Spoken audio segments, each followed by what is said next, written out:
here with a real amazing person who is fighting for all things good and spiritual in the Holy Land across the country. Yael Eckstein, great to see you. It's so nice to be here with you. I follow you from Israel. I can't tell you how many times I've watched you from Jerusalem, and I always feel the Spirit of the Lord with you. To be sitting with you, it's contagious. Well, thank you. And it really is a fight for the survivor of Israel in more ways than one. So where were you on October 7th? Yeah, October 7th. It's a day I will never forget. Do you remember October 6th, the day before? The day before, yes. So walk us through kind of those, if that's okay. Yeah. Because it's kind of like 9/11. Yeah. You remember where you were. Exactly. It's like when Trump got shot here. You just walk us through it. October 7th was Simchat Torah, which is a holiday where we're celebrating the Torah. It literally translates as the joy of the Torah. And so I was home with my family, and I went out to synagogue. And I guess as I was walking there, someone realized that I was unaware of what was happening, because on the holiday, just like on every Saturday, on the Sabbath, I closed my phone, I closed my work. God knew what he was doing. People pay a lot of money for vacations without technology. Yes. God's like, I'll tell you what to do that you don't even have to pay I'll build the spiritual rhythm for you. Exactly. And so I had my phone off. I didn't know what was going on all day. I got to synagogue, and someone looked at me and said, Yael, all of southern Israel is under attack. Hamas has invaded. They are holding people hostage. There are people in their bomb shelters that Hamas is murdering them, going house to house, one by one. And I remember this feeling, Charlie, of, first of all, physically just falling on the floor and crying, and really wondering, are me and my children going to be here tomorrow? Is this the end of Israel? Is this the end? The terrorists have invaded.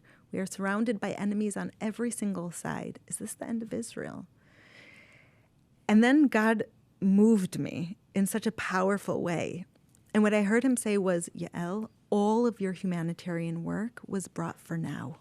Go, go, go. Go on the ground. Do whatever you can to save lives. I can't stop terrorists from invading. I can't stop the rockets from falling, but I can go and bring food boxes. I can go and provide bulletproof vests and bulletproof helmets to save the first responders. And I went home and I called one of our partners, a municipal social worker, and to see if she needed any help, who's down south, if she was okay. Well, the call didn't go through, and there was only one tick on the WhatsApp because she was kidnapped. She was in Gaza. I called the head of security, one of our partners who we provided a bulletproof first responder car to just a few weeks before. He was killed because he wasn't in the car. And suddenly I realized the entire first responder infrastructure was targeted by these attacks. These monsters. These monsters. And the International Fellowship of Christians and Jews was one of the only organizations that was actually able to function. And so already on October 7th, we were handing out thousands of bulletproof vests and helmets. When after 30 hours, when the families were released from the kibbutzim, from their bomb shelters, and the army went in and rescued them, the government asked the fellowship to bring them food because everything was so disorganized. At the Shura, the place where the 1,200 victims, the bodies were being identified. It took weeks, and there were families that were all waiting there to identify their loved ones. It was the fellowship who was there providing food and all the basics to the families that were waiting, and even the workers who were working day and night to identify those bodies.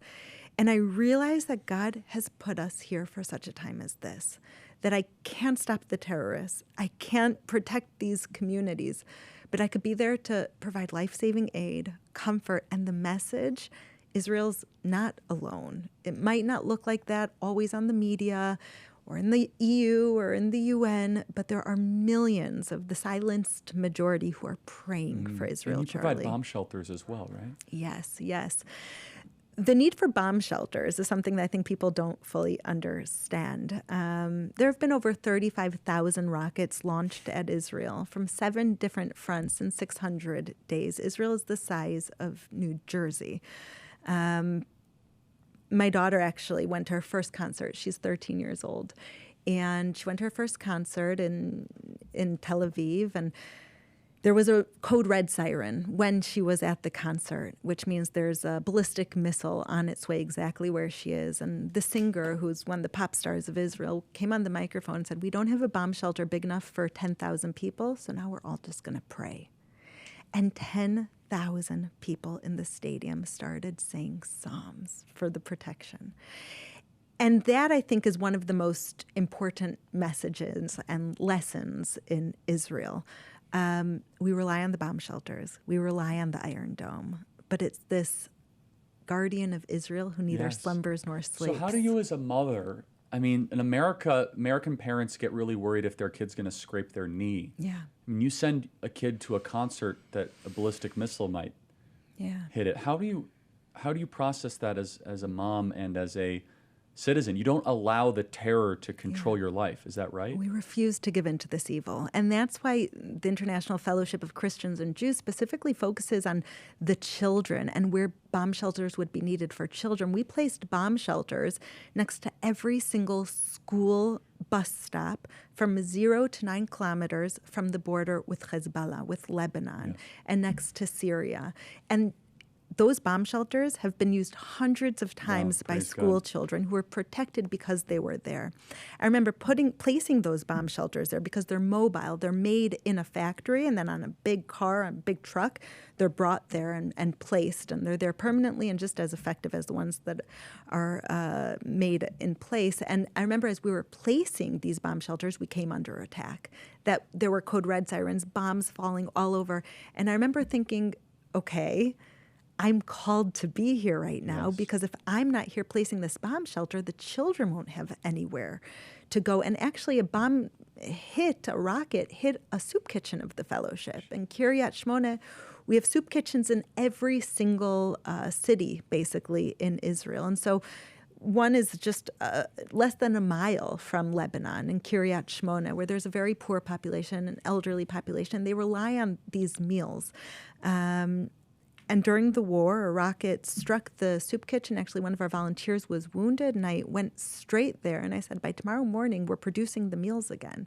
And by the next morning, there were over 5,000 meals that were distributed there because we refuse to let this evil win. So as a mother, everything is different as a parent. Yeah, everything strikes But you different. don't shelter your kids, though. You say you still go out, you live your life. We can't. You don't teach Torah from the bomb shelter. We teach Torah also in the bomb shelter, and the Torah of the bomb shelter is one of rejoicing no matter what God sends our way. Wow.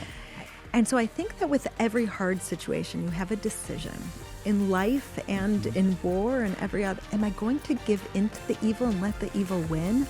Or am I going to find the strength and resilience within in order to continue living life?